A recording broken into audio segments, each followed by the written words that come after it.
यह अक्टूबर 2017 की सर्द रात थी। हवाई द्वीप पर हवाई विश्वविद्यालय की पैन-स्टार्स एक दूरबीन पैन-स्टार्स-1 टेलीस्कोप के डेटा रूम में खगोलशास्त्री डॉक्टर मीरा पटेल अपनी स्क्रीन पर आंखें गड़ाए बैठी थीं। उनकी सहकर्मी डॉक्टर लियाम ओ'कॉनेल कॉफ़ी का मग लिए उनके बगल में खड़ा था। मीरा, तुम कुछ देर आराम क्यों नहीं कर लेती? ये फैंटेसी फिल्टरिंग तुम्हें पागल कर देगी, लियाम ने मजाक किया, जिसका तात्पर्य उस सॉफ्टवेयर से था जो सामान्य क्षुद्रग्रहों और धूमकेतुओं को छांटकर संभावित विसंगतियों की तलाश करता था। मीरा ने जवाब देने के बजाय अपनी कुर्सी को स्क्रीन के करीब खींचा।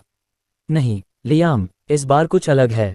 वह जिस वस्तु को देख रही थी उसका नामकरण अभी नहीं हुआ था, लेकिन उसका पथ अजीब था। ये हमारे सौरमंडल का निवासी नहीं था। ये इंटरस्टेलर स्पेस से आया था, सूर्य के गुरुत्वाकर्षण से बंधा नहीं था, बल्कि एक पर्यटक की तरह आया और फिर वापस चला गया। देखो इसका वेग, मीरा ने एक ग्राफ की ओर इशारा किया। ये जिस गति से आ रहा है और जिस रास्ते पर जा रहा है, ये किसी सामान्य वस्तु जैसा नहीं है। इसका हाइपरबोलिक एक्सेस वेलोसिटी बहुत ज़्यादा है।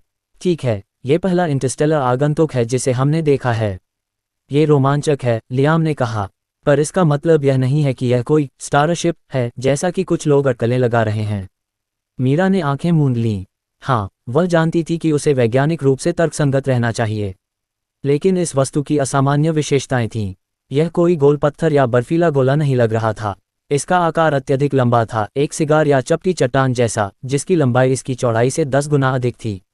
और ये नॉन ग्रेविटेशनल एक्सेलरेशन, मीरा ने फुसफुसाया। जब ये सूर्य से दूर जा रहा था तो इसकी गति गुरुत्वाकर्षण के अनुमान से थोड़ी ज्यादा थी, जैसे कोई इसे हल्का सा धकेल रहा हो। लियाम ने अपनी भौहें चढ़ाईं। आमतौर पर यह वाष्पीकरण होता है, धूमकेतुओं से गैस निकलती है, लेकिन इस पर धूमकेतु जैसी पूंछ कॉमेट टेल नहीं है। ठीक यही बात है, कोई वाष्पीकरण नहीं। तो वह बल क्या है? क्या ये सिर्फ सूर्य के प्रकाश का दबाव, सोलर रेडिएशन प्रेशर है? इसके लिए इसे बहुत कम घनत्व का, लगभग एक सोलर सेल जैसा होना चाहिए। क्या तुमने कभी इतनी बड़ी, प्राकृतिक, कम घनत्व वाली और लंबी वस्तु देखी है? लियाम चुप रहा। कुछ देर बाद उसने धीरे से कहा, हम इसका नाम रखेंगे ओमुवामुआ। हाँ, हवाईयन भाषा में इसका मतलब है एक ऐसा दूत जो दूर से आता है। ओमुवामुआ जल्द ही हमारी पहुंच से बाहर हो गया, अपने रहस्य को अपने साथ ले गया। यह इतनी तेजी से चला गया कि दुनिया की सर्वश्रेष्ठ दूरबीनों को भी केवल कुछ हफ्तों का अवलोकन समय मिला। अगले 2 साल तक मीरा ओमुवामुआ के डेटा पर काम करती रही। वह हार मानने को तैयार नहीं थी। उसने डेटा को सैकड़ों बार फिर से जांचा। एक रात मीरा ने अपनी स्क्रीन पर एक विसंगति देखी। ये बहुत मामूली थी, लगभग पृष्ठभूमि के शोर में दबी हुई थी। ओमुवामुआ के वेग में एक और बहुत ही छोटा, क्षणिक परिवर्तन। ये तब हुआ जब वह सूर्य के सबसे करीब था, लेकिन पिछली विसंगति से अलग। यह कोई त्वरण एक्सेलरेशन नहीं था, बल्कि एक धीमापन डिसेलरेशन था, जैसे कि वस्तु पर किसी अदृश्य चीज ने हल्का सा ब्रेक लगाया हो। यह असंभव है, उसने खुद से कहा। अगर यह सूर्य का प्रकाश दबाव है तो यह केवल इसे गति देगा, और अगर यह कोई गैस का रिसाव है तो यह अनियमित रूप से धीमा नहीं होगा। मीरा ने अपने विश्लेषण को और गहरा किया। उसने ओमुवामुआ की रोटेशनल लाइट कर्व का अध्ययन किया, जो बताता है कि कोई वस्तु कैसे घूमती है। ओमुवामुआ की चमक हर 8 घंटे में अनियमित रूप से बदलती थी, जो उसके अत्यधिक लंबे आकार को साबित करता था। लेकिन उस धीमापन की घटना के दौरान मीरा ने एक और परिवर्तन देखा, रोटेशन की अवधि में एक बहुत ही सूक्ष्म बदलाव। जैसे ही उसने इस बदलाव को उजागर किया, उसे एक ठंडक महसूस हुई। उसका दिल तेजी से धड़कने लगा। वह धीमापन केवल एक क्षण के लिए था और इसके तुरंत बाद रोटेशन की गति थोड़ी सी बढ़ गई, जैसे कि वस्तु ने एक छोटा सा, लगभग न के बराबर मैनूवर किया हो। मीरा ने कांपते हाथों से लियाम को फोन किया, जो अब एक प्रमुख पत्रिका के संपादक बन गए थे।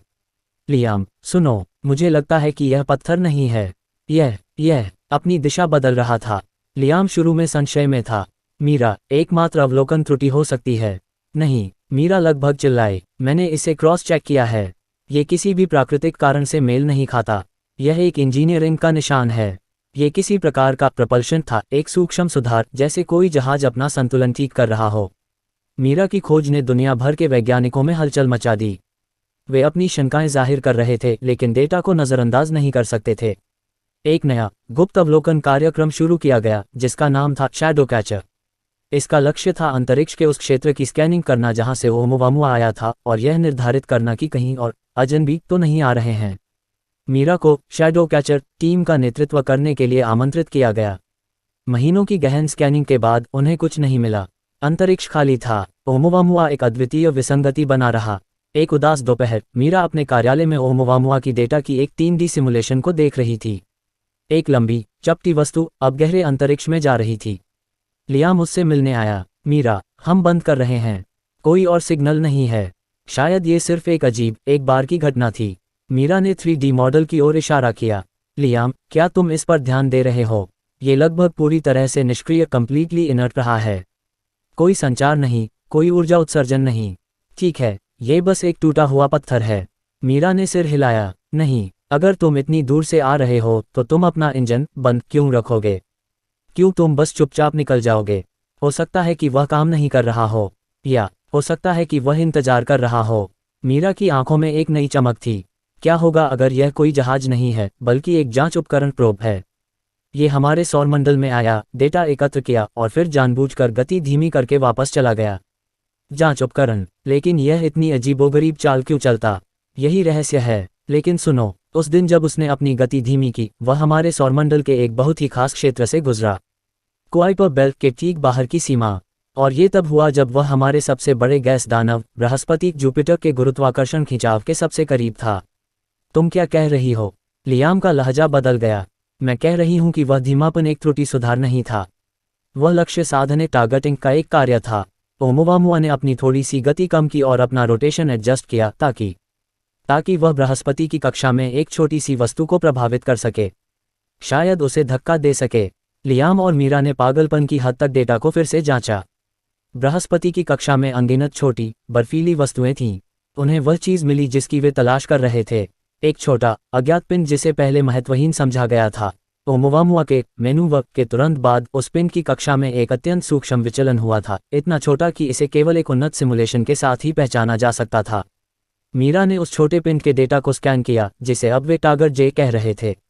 उसकी सतह पर कोई अजीब बात नहीं थी, लेकिन मीरा के दिमाग में एक और विचार कौंधा। लियाम, अगर ओमुवामुआ एक डिजिटल कोड है, न कि कोई भौतिक संदेश, यह कोई पत्ता नहीं है, यह एक कीक है। उसने ओमुवामुआ के ज्यामितीय अनुपात, जियोमेट्रिक रेशियोज और उसके रोटेशनल परिवर्तनों, रोटेशनल चेंजेस के पैटर्न को लिया और उसे एक जटिल एन्क्रिप्शन एल्गोरिदम में फीड किया। इसके बाद उसने टारगेट जे की कक्षा में विचलन के पैटर्न को एक दूसरे एन्क्रिप्शन लेयर के रूप में इस्तेमाल किया। कई हफ्तों की अथक मेहनत के बाद कंप्यूटर ने एक प्रतिक्रिया दी।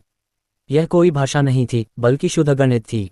इस कोड ने एक नए विचार को जन्म दिया। यह एक संदेश नहीं था, यह एक जागरूकता का बीज था।